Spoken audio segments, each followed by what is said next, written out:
My name is Grace Mateko Siedu. I have 3 boys and I'm a patient service manager.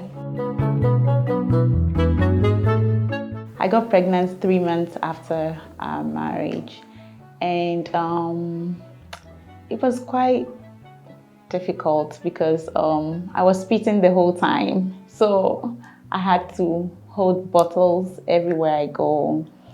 And it was so uncomfortable because it was my first pregnancy. And I had fibroid. So when the baby started growing, it really pushes on the fibroid, and I had a lot of pains. And it wasn't easy, but I was able to pull through, and I had to have C-section because I was bleeding at 37 weeks. So they had to do an emergency C-section with the first one. And the second one, it was quite easy, but I had to spit for him as well. I was spitting for him as well, and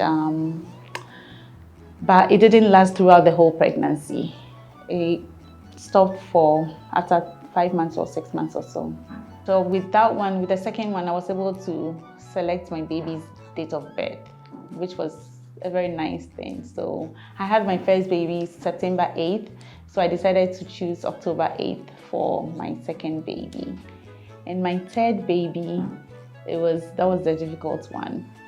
And I was put on bed rest because I had placenta previa again. And I was bleeding back, I think around 20 something weeks, maybe 24 or so. So I was put on bed rest. I was not supposed to cook, go to work, do nothing. So I was just in bed. I had my friends in the States who really helped me with a lot of stuff. They cooked for me, they did everything for me. And my husband was so supportive. I did a C-section as well. So I did 3 C-sections for the 3 boys. And the third one, it wasn't easy. After they've taken the baby out, they took the baby out around 2 p.m. And around night time, around 7 p.m., I was telling my husband I felt pains in the incision area, and the nurses came in, they gave me pain medications, and it was a little bit okay. But after my husband had left the hospital to go and be with the 2 boys, I started bleeding in the incision area. So the nurse called the doctors and they had to bring me back to surgery, which was very scary. So my sister is also an OBGYN in New Jersey. So I called her and I told the doctors I have to call her and see what she says first before I go into surgery again. So I called her, she spoke to the doctors, and she told me everything would be okay. I should just let them bring me to the surgery room again, and they did whatever they had to do. They repaired whatever was wrong, and I got out from surgery. I remember when I recovered, there was a Ghanaian nurse. She told me she knew what my favorite song was, and I was wondering, how do you get to know what my favorite song was? And she said I was singing when I was coming out from the the surgery room. I'm like, how? She said I was still, because they put me to sleep for the second surgery. So she said I was just singing, Jesus, you love me too much, oh, too much, oh. And I'm like, that's not my favorite song. I never sing that song. Because if it was my favorite song, my husband would have known that song.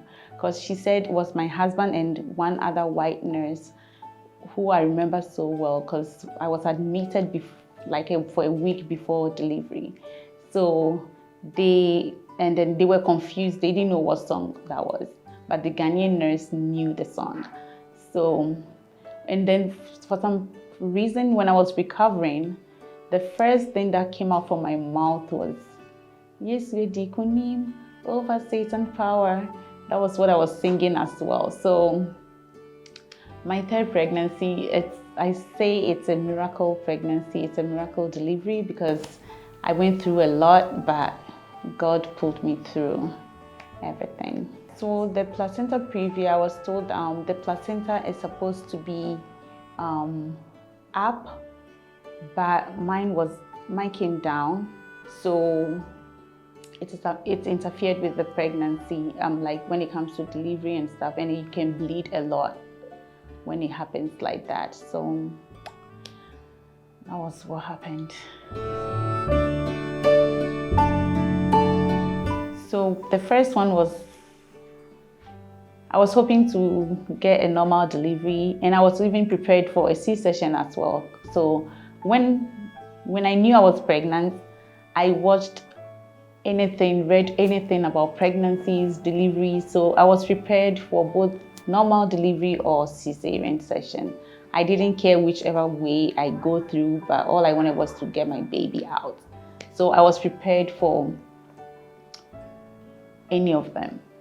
And the first one was an emergency C-section because I was bleeding. So we had to call 911 to come in, and then they had me, when my husband called, they had me lay on the floor, and they were on the phone with my husband. They had him get a shoelace just in case the baby is coming in, but thankfully the ambulance people came in time, and they brought me to the hospital. So they were trying to make me deliver normally, but the bleeding was too much, so they had to bring me in to have C-section. And then the second one, the doctor decided to do another C-section, which I was okay with that because I didn't mind whether it was normal or C-section. I didn't care. So that one we scheduled for the C-section, so at 37 weeks. So I knew I was going in to have the baby this day. So I was prepared and packed my stuff, and we went in. And the third one too, we scheduled for it. I wanted to have him on the 8th of January 2020, but I felt it was too far from, because I had him, we decided on 2nd January because I was so tired and I wanted the baby out. So yeah, so we scheduled everything. So, but it was, every pregnancy was different. I was beating the whole time. That was the most difficult part because you always have bottles wherever you go, and it wasn't easy. And with my first pregnancy, I always ate Burger King. I always have to have it, Burger King, every day. If I don't get it, then it's something else. My second one, I always had Wendy's. Every day I have to get Wendy's. I don't care if I'm full or not, I have to have Wendy's. But with my third one, and I used to drink Sprite a lot with all the pregnancies. Every morning I have to drink Sprite after brushing my teeth. So, and I was told it's not good for babies. It makes them hyper and all that, but I needed to quench my thirst. By the grace of God, my husband is so helpful, and it's crazy. With the boys going to full-time job and taking care of your house, making sure your husband is well taken care of as well. It's not easy, but my husband has been very supportive. He takes, especially when we're going to church on Sundays, he knows I love to do makeup. He knows I want to look good. So he will take care of the boys, bath them, dress them up, whilst I do my own thing, dress up myself. And I'll say without him, I don't think I would have done it by myself because it was just the two of us. And when I had my first baby, and the day we were discharged, when I got home, I cried a lot because it was just us. Even though my friends came in that day, I think I was so depressed that day. I was crying. And but thankfully my auntie came from Philadelphia to help me for about 2 weeks, and then my auntie also came from London to also help me for a month. So that was so helpful. And my husband has been so helpful. When I have my babies, sometimes I'll be sleeping and the baby will be crying right beside me and I wouldn't hear it. My husband will come and pick up the baby. So he's been there throughout this whole pregnancy, child taking care and stuff.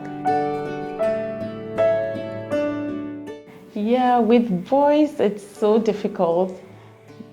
Sometimes they'll be fighting each other and you have to sit them down, talk to them. You guys are brothers. And then sometimes I give them examples like when you're playing with your friends, is that what you do to them? If you don't do that to them, then you don't have to do that to your brother. So I always teach them, it's a teaching thing.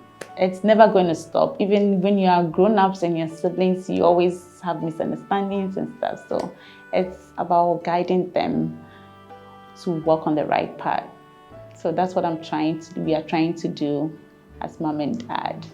So it's not easy, but we'll get there. You have to be on a schedule. Know what you are doing each day. If possible, you can put down a schedule on your fridge or somewhere, and then you can even share some of the chores for your kids and they can help you out. My 9-year-old, my husband taught him how to do laundry when he was 7 years. So he learned by sorting out the laundry, the whites from the colorful stuff and the black stuff. So he's been doing laundry from age 7, so that has been helpful. So I don't do laundry at all. He and my husband has been doing it. And now he's 9-year-old and he's been doing laundry and he's teaching his 7-year-old how to do laundry. So you have to share some of the chores for the kids. It's not child labor. You know what you're supposed to give to them. You don't overwhelm them with the chores. So that's what I do. My husband and I, we do. And it's really helped us. So it's not like we are always doing everything. We're trying to teach them so they'll be able to also help their wives in the future. So they don't be like, oh, it's the lady's job, because I don't want that for them.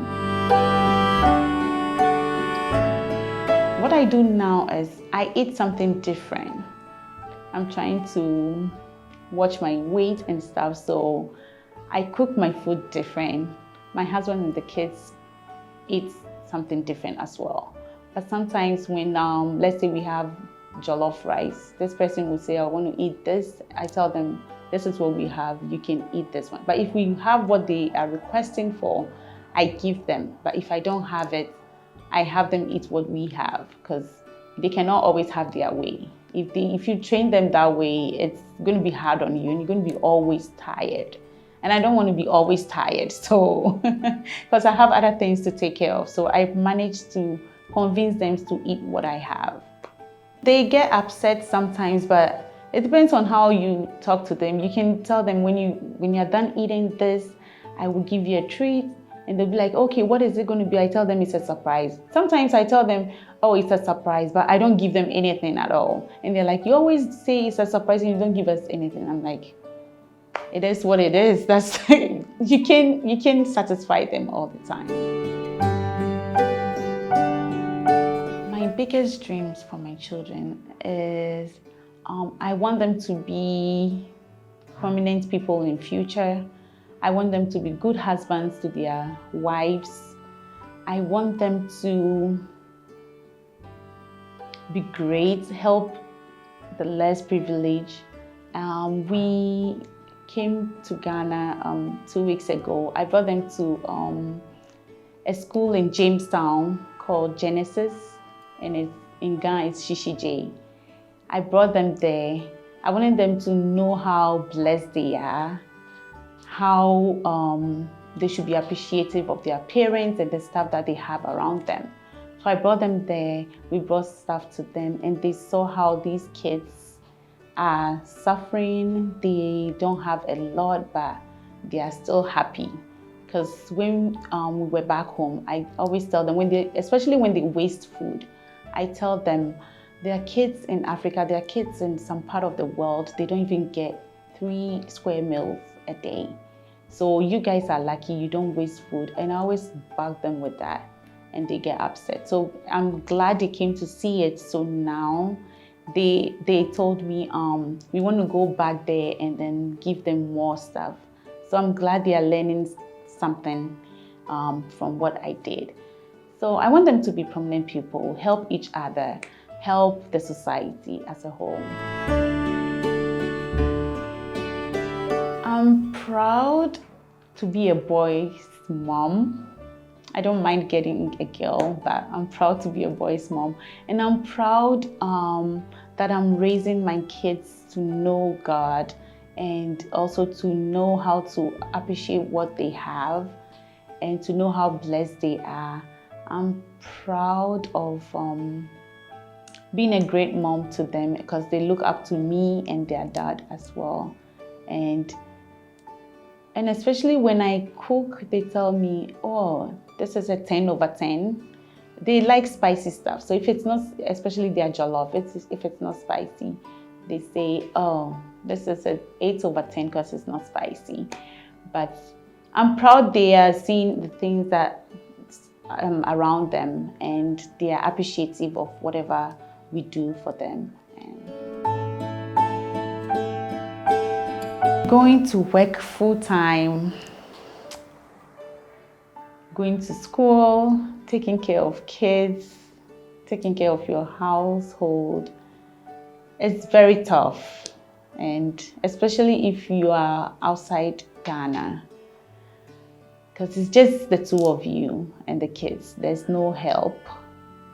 And thankfully, my mom came like 1.5 years ago to help us.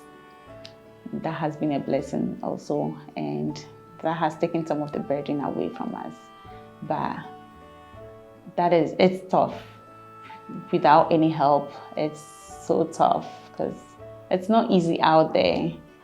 At least in Ghana, most people get a lot of help, that is one thing I jealous all the time. Sometimes I wish I'm in Ghana so I can enjoy that. But it's very tough, juggling school, work, taking care of kids full-time, taking care of your house full-time. It's not easy. I enjoy, and one thing my friends talk about is they don't understand why I enjoy being pregnant. Even though I have complications, I don't care. I enjoy being pregnant. And I'm the only child. I wish I have a lot of babies, kids, but we'll see. But I enjoy being pregnant. I enjoy the sleepless nights, believe it or not, I do. When I have babies and they are sleeping at night, I don't put them down in their crib, no. I hold them on the bed. I don't even put them beside me. I try so much to hold them because when they start crawling, they won't let you hold them. And I love holding babies because I'm a Sunday school teacher, so maybe that explains why I love kids. It comes through naturally and then it's a learning process, I'll say, because you learn each every day. And you learn from other parents while you have a conversation with them. You learn a lot. So it's a learning process and it comes naturally as well. Once you have the baby, your instinct, I listen to my instincts a lot. It tells you, do this, do that, and yeah. Try to be patient because kids will try to get on your nerves, your last nerves, but you have to be patient. Sometimes you want to yell and beat them sometimes, but you have to be patient. And whilst you have conversations with your friends, try to take 1 or 2 from what they do that you are not doing because you don't know everything. And I also try to learn I follow your page and I listen to other parents. I take 1 or 2 from there. Always learning, and you have to read about a lot of stuff, how to take care of your kids and stuff. So by doing that, it will help you because it's not easy to be a mom. It's a tough job that we don't get paid, but our reward is in heaven, and our reward is also on earth, especially when they are grown-ups and you know, oh, this is my child. He's this and that. He's a grown-up. He's taking care. He's a prominent person. You become so proud of yourself. So that's your reward you get for a job being a mom. When you're pregnant, I know a lot of we Africans, we don't really like to read, but I'll say if you're pregnant, or even if you are sick or something, or when it comes to your kids, when they are sick, try to read about stuff. Whenever I'm pregnant and I go to see my doctor, he tells me I read too much, because I read, when something is happening, I call my sister who is in New Jersey, Dr. Tamaklo, and she tells me what's going on, blah, blah, blah, blah, blah, and then I also read about it, and I also consult my doctor before I go see my doctor. So let's try to read a lot about pregnancies, and sometimes it's something little and that you don't need to go to see the doctor, but it's always good to go see the doctor. But always try to read so your doctor knows you are really educated about what you're talking about, and it really helps. So that's all I'll say. And then I want every mother to know they're doing a good job. There's no bad mom out there. We are all trying our best and we are all doing a good job. So let's keep it up and God will help us all.